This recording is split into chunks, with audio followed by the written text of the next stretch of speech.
Good morning students. हम first paper की second unit कर रहे हैं और उसमें जैकोबियन से रिलेटेड कुछ इम्पोर्टेंट प्रॉब्लम्स हम सॉल्व कर रहे हैं जो एग्ज़ाम्स में पूछी जाती हैं।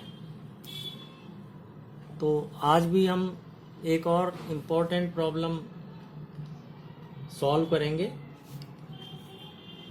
एंड दैट प्रॉब्लम इज़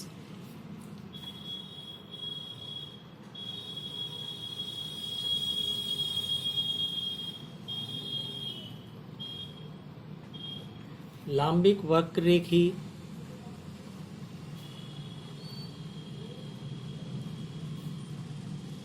निर्देशांकों, जो कि अपने को पता है, अपन यही लेते हैं u1 u2 u3 के लिए सिद्ध कीजिए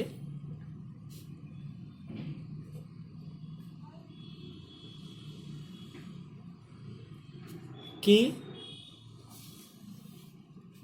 Jacobian of x y z with respect to u1 u2 u3 is equal to h1 h2 h3। जहाँ पर h1 h2 h3 क्या है आप जानते ही हैं कि ये स्केल गुणक हैं।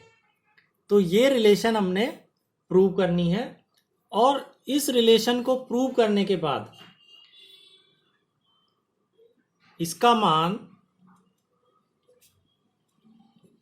हमने बेलनी व गोलीय निर्देशांकों में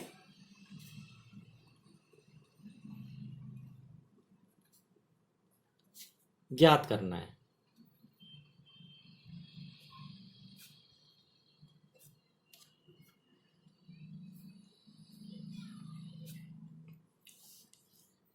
तो प्रॉब्लम आपकी समझ में आ गई। Jacobian of x y z with respect to u1 u2 u3, this is to be proved equal to h1 h2 h3, and after that we have to find the its value in cylindrical as well as spherical coordinate system। अब हम इसका हल करेंगे इस problem को।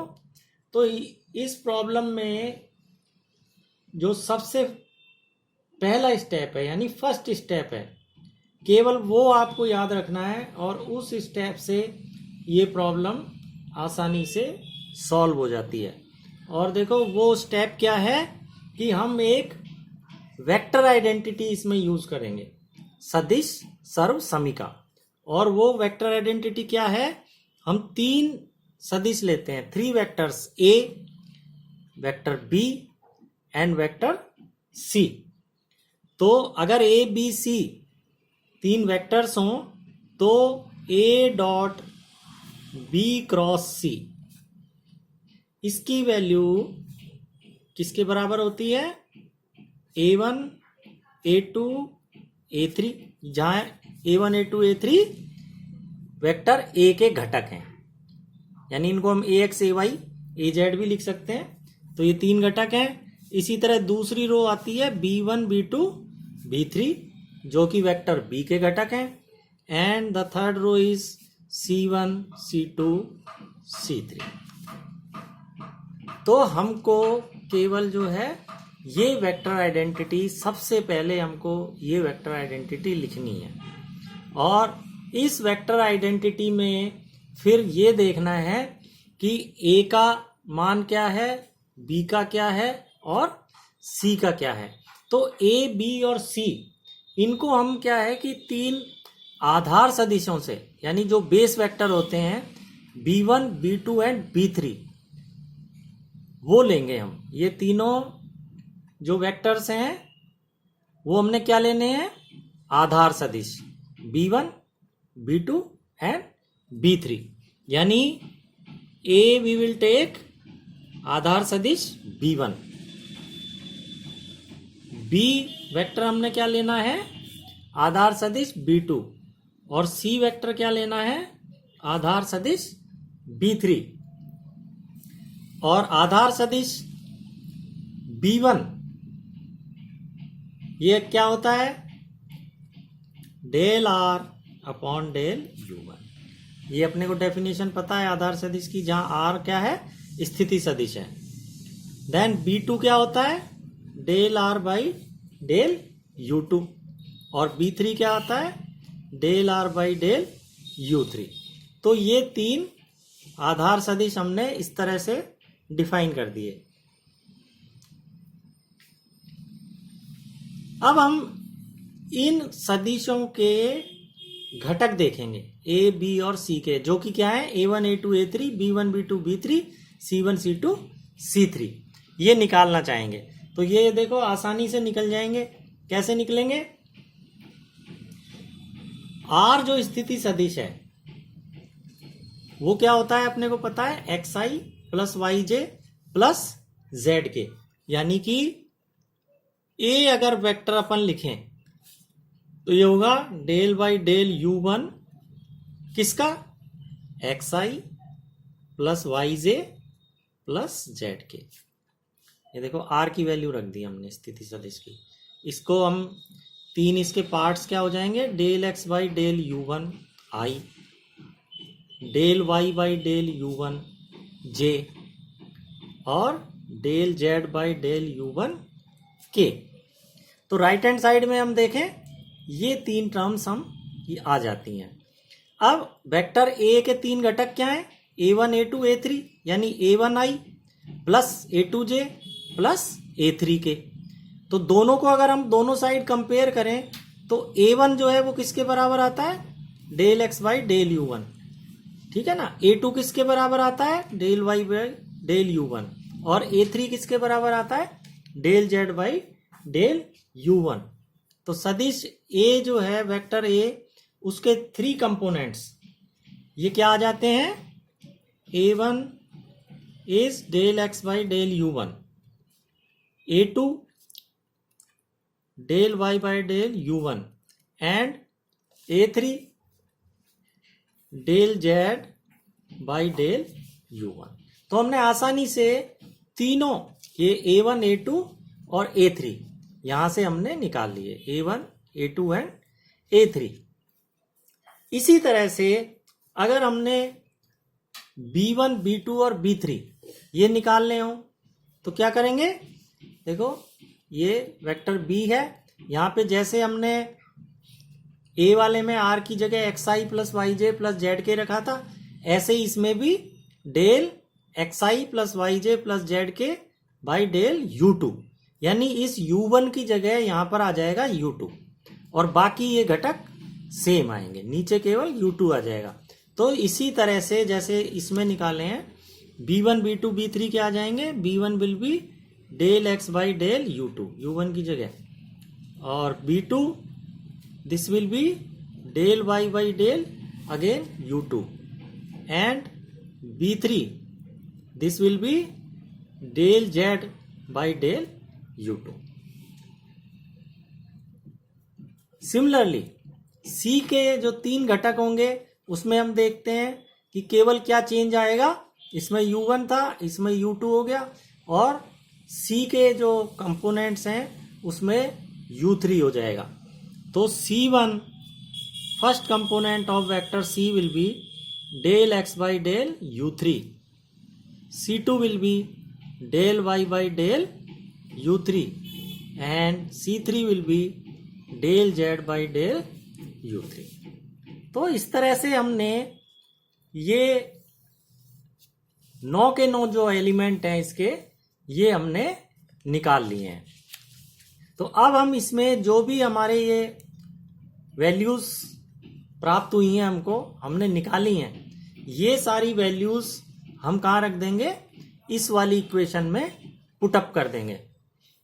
तो आप देखें इसमें अगर हम वैल्यूज पुटअप करें तो A जो है, A क्या है, B1, ठीक है, आधार सदिश B1। तो B1 डॉट B वेक्टर क्या है, B2, आधार सदिश B2 cross, and this is C is B3। सो ये हमारी हो गई लेफ्ट हैंड साइड। अब हम आ जाते हैं राइट हैंड साइड में। तो इसमें देखें अपन A1 A2 A3 रख दें। A1 is del x by del U1, A2 is del y by del U1 and this is del z by del U1।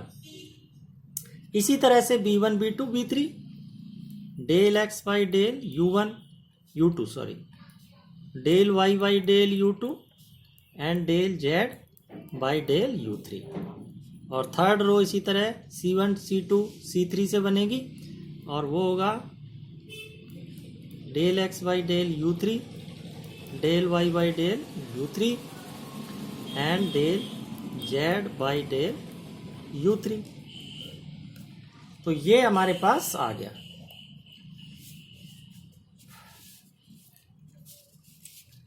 अब देखो बाय डेफिनेशन ये क्या है, राइट हैंड साइड ये है Jacobian of x y z, Jacobian of x y z with respect to U1 U2 and U3। ठीक है, ये आपने पढ़ाई है जैकोबियन की, हम डेफिनेशन आपको हम बताई थी। और तो ये राइट हैंड साइड जो है ये किसके इक्विवेलेंट हो गया, Jacobian of x y z U1 U2 U3। तो हम देखते हैं जो हमने प्रूव करना है उसमें एक साइड तो ये आ गई, Jacobian of x y z with respect to U1 U2 U3। और ये किसके बराबर है, B1 dot B2 cross B3। तो हम आगे इसमें नेक्स्ट स्टेप लेते हैं, ये पहले लिख देते हैं लेफ्ट हैंड साइड में, Jacobian of x y z U1 U2 U3 is equal to B1 dot B2 cross B3। अब ये आधार सदिश B1 ये किसके बराबर है, del R by del U1। ठीक है, तो इसकी जगह हम ये लिखें कि देखो हमें पता है आधार सदिश BI कैसे डिफाइंड होते हैं स्केल गुणकों की टर्म्स में, HI EI, BI is equal to HI EI। ये रिलेशन आपको पता है, where I is equal to 1 2 3। तो देखो B1 क्या हो जाएगा, H1 E1, B2 क्या हो जाएगा, H2 E2 and B3 will be H3 E3। तो ये B1 B2 B3 की values in terms of scale factors, H1 H2 H3 क्या है, स्केल फैक्टर्स, ये हम यहां पर रख देंगे। तो ये आ जाएगा H1 E1 H2 E2 cross H3 E3। ठीक, तो H1 H2 H3 ये बाहर आ गए, H1 H2 H3 और अंदर आ गया E1 dot E2 cross E3। E2 cross E3 is equal to E1, यानी H1 H2 H3 E1 dot E1, क्योंकि E2 क्रॉस E3 क्या होता है, ये E1 होता है। और E1 डॉट E1 ये क्या हो गया 1, तो ये आ गया H1 H2 H3। तो इस तरह से हम आसानी से इसको प्रूव कर सकते हैं कि Jacobian of x y z with respect to U1 U2 U3 is equal to H1 H2 H3। तो हमने देखा है कि इसमें एक चीज जो है इंपॉर्टेंट है, जो हमें याद रखनी है कि कहां से स्टार्ट करना है। ये क्वेश्चन आता है तो फ्रॉम वेयर टू स्टार्ट, तो वो स्टार्ट हम करेंगे इस वेक्टर आइडेंटिटी से, सदिश सर्वसमीका से। ठीक है, और उसमें A B और C के मान 3 ये आधार सदिश हैं, ये हमने लेने हैं B1 B2 B3। तो ये हमें आसानी से ये रिलेशन को प्रूव कर देगा। अब इस क्वेश्चन में देखो आगे क्या कहा गया है कि इसका मान बेलनी व गोलीय निर्देशांकों में ज्ञात कीजिए। तो बेलनी में H1 H2 H3 क्या होते हैं स्केल गुणक, ये हमें पता होना चाहिए, बस उनकी वैल्यू रख देंगे तो मान आ जाएगा। और गोलीय में क्या होते हैं वो हमें पता होने चाहिए, इसमें वैल्यू रख देंगे तो मान आ जाएगा, है ना। बेलनी के लिए U1 U2 U3 क्या होते हैं, रो फाई जेड होते हैं। गोलीय में क्या होते हैं निर्देशांक, आर थीटा एंड फाई होते हैं। ठीक है, तो अब देखो अगर हमने इसका मान, पहले वो क्या कह रहे हैं कि इसका मान बेलनी निर्देशांकों में ज्ञात करना है, ठीक है ना। बेलनी निर्देशांकों में इसका मान ज्ञात कीजिए। अब बेलनी निर्देशांकों में आपको पता है H1 बराबर 1 होता है, पहला स्केल गुणक, H2 बराबर रो होता है और H3 बराबर 1 होता है। तो आपको स्केल गुणकों के मान हमेशा याद रहने चाहिए कि कार्तीय में क्या होते हैं 1 1 एंड 1, बेलनी में क्या होते हैं 1 रो एंड 1। इसमें बस हम ये वैल्यू रख देंगे H1 H2 H3 की, तो क्या आ जाएगा, Jacobian of x y z with respect to U1 U2 U3 बेलनी तंत्र में क्या हो जाएगा 1 rho 1 H1 H2 H3 which is equal to rho. तो ये आंसर आ जाएगा। अब इसी तरह से इसका मान अगर हमने किस में निकालना हो, गोलीय में, गोलीय निर्देश तंत्र में, तो गोलीय निर्देश तंत्र में स्केल गुणक क्या होते हैं,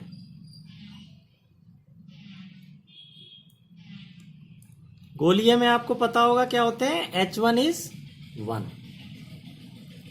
H2 is R and H3 is R sine theta. ठीक है, गोलीय में स्केल गुणकों के मान क्या होते हैं 1 R साइन थीटा। तो H1 H2 और H3 की ये वैल्यू हम कहाँ रख देंगे, यहां पर रख देंगे। तो इस जैकोबियन का मान गोलीय निर्देश तंत्र में प्राप्त हो जाएगा। तो देखो क्या मान आएगा, Jacobian of x y z with respect to U1 U2 U3 this is equal to H1 is 1, H2 is R and H3 is R sin theta. तो this will be equal to R square sin theta. तो ये जो है ये गोलीय निर्देश तंत्र में जैकोबियन की वैल्यू आ जाएगी। ठीक है, तो I hope you have all understood about this problem कि how we can solve it. तो आप इसकी एक दो बार प्रैक्टिस जरूर करें और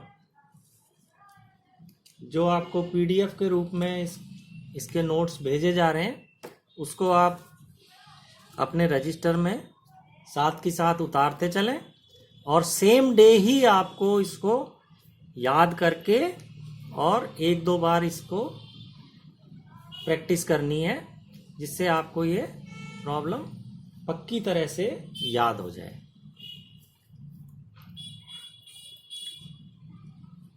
थैंक यू स्टूडेंट्स।